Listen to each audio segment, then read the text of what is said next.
liebe Kinder schenken, so liebe kleine Kinderlein, Kinderlein.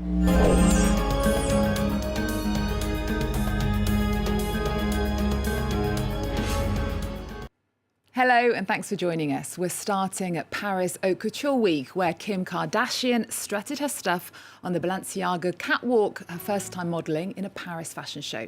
She joined Dua Lipa, Nicole Kidman, Bella Hadid and Naomi Campbell.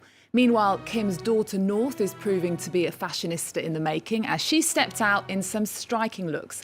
She was on the front row of the Jean-Paul Gaultier show with her mum in matching ensembles. It was amazing. It was a very cool, once-in-a-lifetime experience. Yeah. You were comfortable? I was. It was a great nervous energy, but it was great. And we'll have more pictures from Paris Fashion Week at the end of the programme. Well, to Avignon now, where the annual International Theatre Festival is underway, and France 24's Olivia Salazar-Winspear is in the southern city to bring us the best from France's oldest arts festival. Olivia, hello. What can we expect? Hi. Well, this is a 3-week marathon which takes in every sort of performance style, classical theatre, dance, circus shows, and of course lots of spontaneous happenings in the street. Now, it can be broadly separated into 2 parallel parts. You've got the in, the official selection, that's about 40 productions this year, and then the off, or the fringe, which is more than 1,500 shows. So there's a lot of diversity in what's on offer, and it's only natural, of course, that current affairs, politics seep into some of the topics covered and some of the themes of those shows. In fact, the director of the Inn, Olivier Py, has invited Ukrainian cabaret troupe, the Dak Daughters, to join him on stage as his alter ego drag persona, Miss Knife, for a show towards the end of the festival. We asked him a bit more about that choice and the political dimension of it. With what's happening in Ukraine, the festival will have a dark shadow over it. We're opening the festival with a piece by a Russian who is opposed to Putin, of course. We could not talk about what is happening in Europe during this festival. We had to show our support, even in a modest way, and even if the lineup had been completed when the war was declared, the festival had to make a gesture of solidarity with Ukraine. Now, Olivier Py has been director of this festival for 9 years now, and he's handing over the baton this year to Portuguese director Tiago Rodrigues. He'll be in charge next year. That will be the first time it's not a French person at the head of this huge cultural event.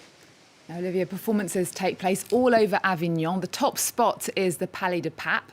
Who's performing there this year? Well, we could call these the headliners because it's a real honour to be programmed in the Palais des Papes, the courtyard in the interior of the Papal Palace, a really beautiful setting. The acoustics are magical there. And as Olivier Py mentioned, it's a dissident Russian artist who's showing a play to open the festival. That's Kirill Serebrennikov with the play The Black Monk. Now, this is his adaptation of a Chekhov short story in which characters go looking for a version of the truth amid delusions and madness and multiple viewpoints. Apparently, it highlights the black humour in Chekhov's writing. Now, it's quite remarkable that Serebrennikov is here at all because he was put under house arrest in Moscow in 2020. As we said, he's a dissident against the government, a supporter of LGBTQ rights in Russia, although he is based in Europe now and was able to attend the Cannes Film Festival as well in May with his film Tchaikovsky's Wife. So much choice, Olivia. What are you most looking forward to?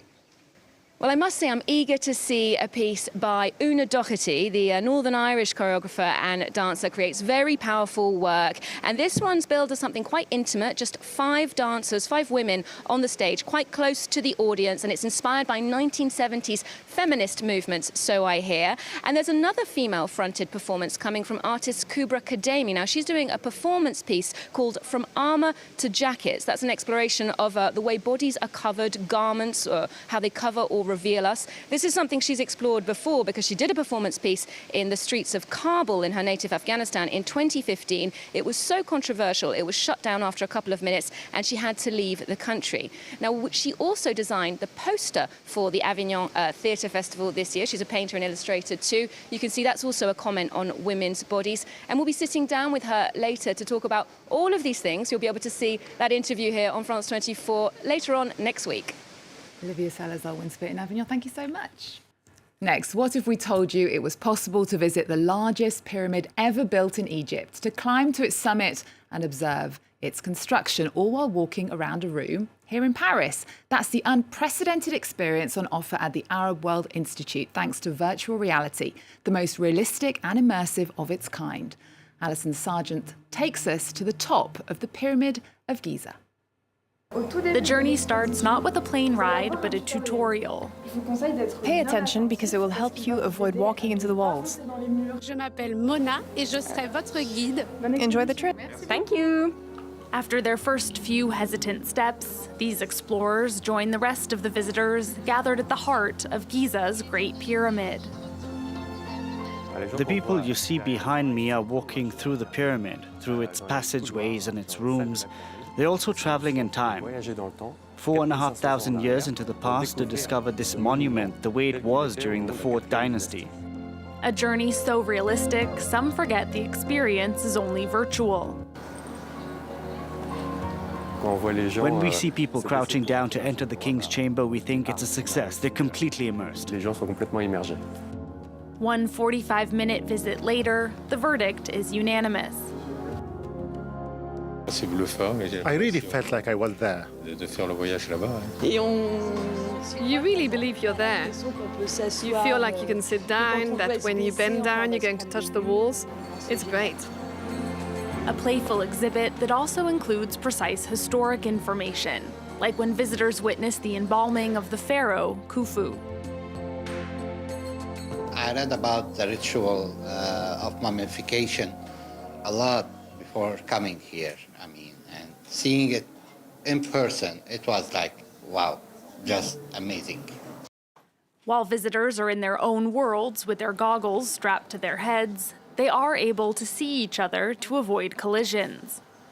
You come across a lot of people and they're sort of lit up, so you can avoid them and all that. And so you don't have the feeling of fear you might have when you're blindfolded. We're completely comfortable moving around. The crowd is supervised from this control center, where an overseer acts as a sort of god of the virtual world. I can see into the visitors' program, so I know exactly where they are, how far along, and I have total control over their experience.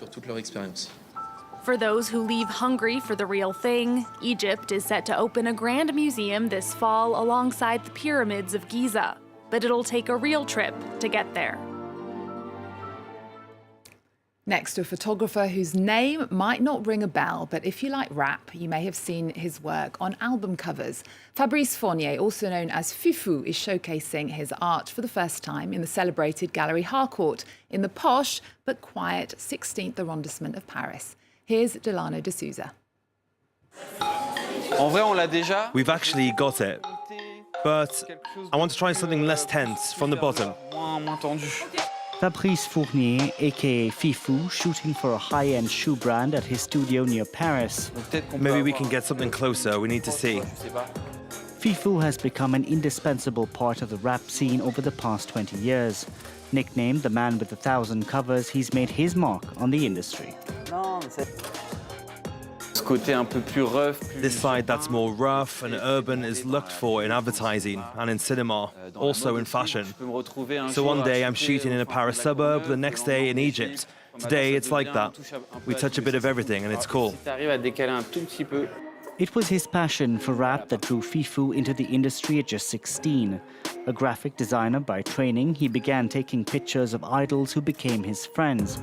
Rappers then began asking Fifou to take pictures for their albums.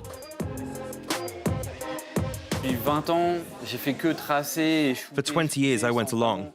I was shooting without really thinking of what I could do. But the idea was to continue and remain focused on the future. A few kilometers away, we find ourselves at the Harcourt studio, a reference in France in the world of photography, but far away from the world of rap. To see French cinema icon Jean Marais next to rappers like Freeze Corleone, Kalash Criminel, it's crazy, it's completely crazy. He rose to fame with this photo, the album cover of Youssoufa's 2012 album Black Desire. The first 10 years, I was a self-taught man. I learned how to take photos, but I didn't feel like a photographer. I was doing a lot of photography, editing, Photoshop, and then I arrived at a point where I was taking photos purely for photography, and that brought me to realize that I was a photographer. French philosopher Roland Barthes said to become a movie star, you need to have a studio Harcourt portrait. I said that in order to enter the anthology of rap. There's Fifou. Fifou, with his trademark hat, is grateful he's getting to live his dream. That's all from us. We're going to leave you with some highlights from Paris Haute Couture Week. That's just wrapped up. Thanks for your company. There's more arts news on our social networks and on our website. See you next time.